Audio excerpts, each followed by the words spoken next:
Abraham's son Isaac was all grown up.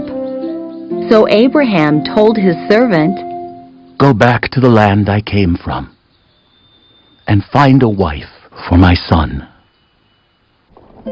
The servant loaded up camels with all kinds of wonderful presents and rode off. After he got to the land far away, he wasn't sure how to find a wife for Isaac. At a place where girls came to get water, he prayed, "Let the right girl give me water." Before the servant had finished praying, a beautiful young woman came to get water. "Will you give me some water, please?" Yes, I'll get water for your camels too.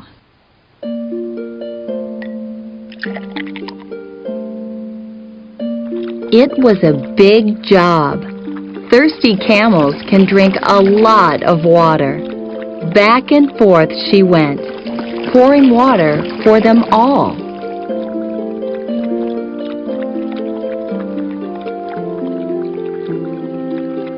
The servant knew this woman was the one to be Isaac's wife.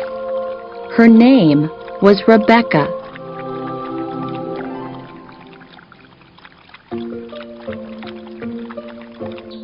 The servant took gifts to her family and asked if Rebekah could marry Isaac. Her father said she could, and Rebekah wanted to get married too. So she went home with the servant to meet Isaac. The camels swayed and bumped along the road all the way to Canaan, where Isaac lived.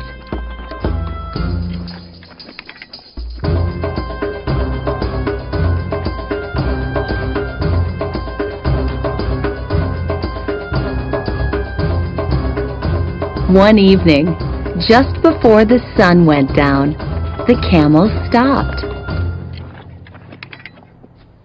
A young man was walking in the field. He looked up and saw the camels.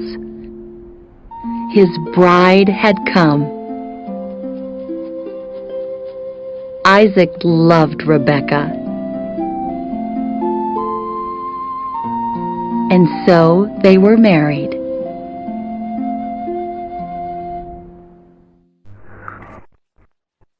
आइए हम प्रार्थना करें। तेरा वचन मेरे पांव के लिए दीपक और मेरे मार्ग के लिए उजियाला है।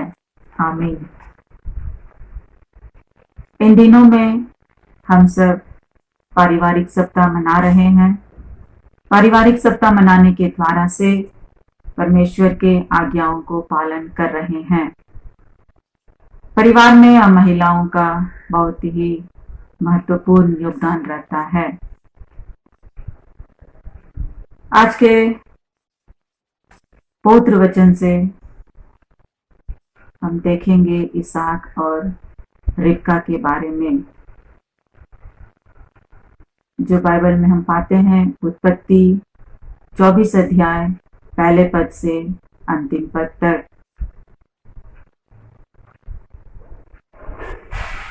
जब अब्राहम अपने सेवक को कहता है कि इसहाक के लिए अपने कुल अपने गोत्र से ही कन्या को ब्याह लाएंगे, तब सेवक वहां से निकलकर मेसोपोटामिया के नाहोर नगर को जाता है। वहां एक कुएं के पास बैठकर परमेश्वर से दुआ मांगता है, ए अब्राहम का परमेश्वर, जिस कन्या को मैं कहूं पानी पिला, तो वह कहे लो पी लो, और आपके 10 ऊंटों को भी पानी पिलाऊंगी। और हम बाइबल में देखते हैं ऐसा ही होता है। यहाँ पे हम 2 बातों को देखेंगे। पहला बात है, रिबका उस दास को पानी पिलाती है। अपने आप को दीन बनाती है और अपने आप को नम्र बनाती है और उसके बाद उसको पानी पिलाती है। हम महिलाओं को भी आज अपने आप को दीन बनाना है, नम्र बनाना है अपने परिवार के प्रति। हम देखेंगे बाइबल में माता मरियम के बारे में, जब माता मरियम के पास स्वर्गदूत जाता है और कहता है कि तू गर्भवती होगी, एक बालक को जन्म देगी और उसका नाम यीशु रखना। तब मरियम अपने आप को दीन बनाती है, नम्र बनाती है और कहती है, देख मैं प्रभु की दासी हूँ, तेरे वचन के अनुसार हो। लूका 1 अध्याय 38 पद में हम देखते हैं। दूसरी बात है, रिबका उस सेवक के 10 ऊंटों को वो पानी पिलाती है, जबकि एक ऊंट एक बार में 113 लीटर पानी पी सकता है, तो वो 10 ऊंटों को किस तरह से वो पानी पिलाई होगी।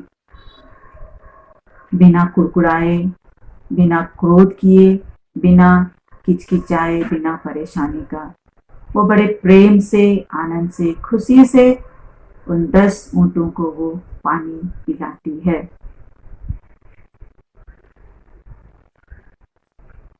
हमें भी, हम महिलाओं को भी इस बात से यही सीखना है कि हमें भी बिना किचकिचाए, बिना कुड़कुड़ाए, बिना क्रोध किए अपने परिवार को चलाना चाहिए। प्यार से, प्रेम से अपने परिवार को आगे बढ़ाना चाहिए, पति के प्रति और अपने बच्चों के प्रति। पहला हम देखते हैं अपने पति के प्रति किस तरह से व्यवहार करना चाहिए। पहला बात है, पति से प्रेम रखें। बाइबल में हम देखते हैं तीतुस 2 अध्याय 4 पद, हम अपने पति से प्रेम करें। दूसरी बात है, उनके अधीन रहें।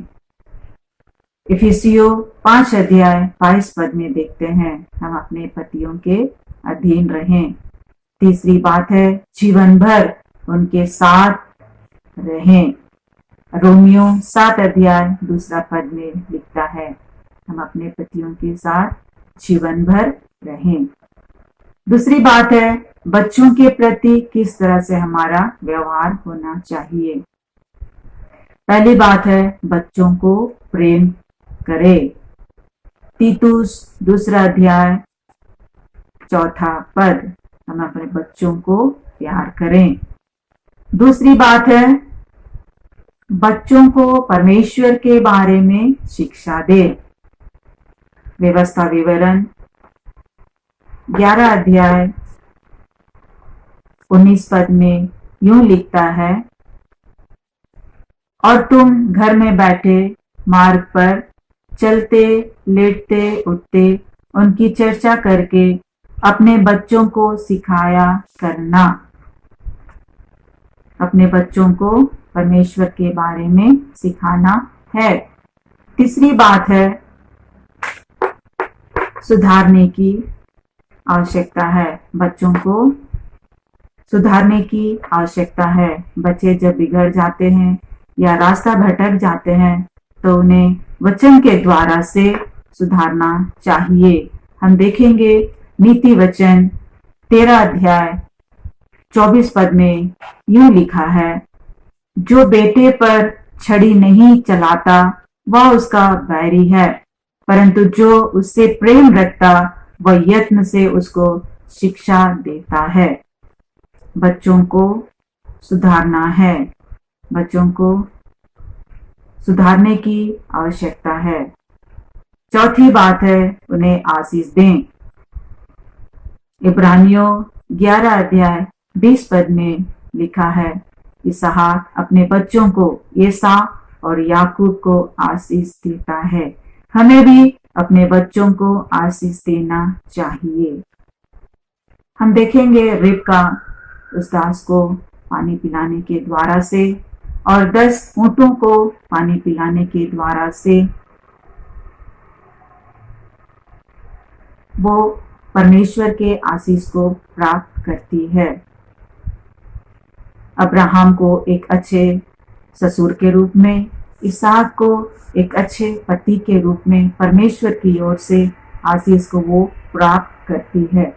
उसी तरह हम महिलाओं को भी परमेश्वर की ओर से आशीष को प्राप्त करना चाहिए, अपने परिवार को सही तरीके से चलाने के द्वारा से, अपने पति के प्रति, अपने बच्चों के प्रति परमेश्वर के अगुवाई में ले चलना है। हमेशा हम अपने परिवार के लिए प्रार्थना करते रहना है और हमेशा प्रभु के सुरक्षा में रखना है, ताकि हमारा परिवार परमेश्वर का परिवार बने रह सकते हैं।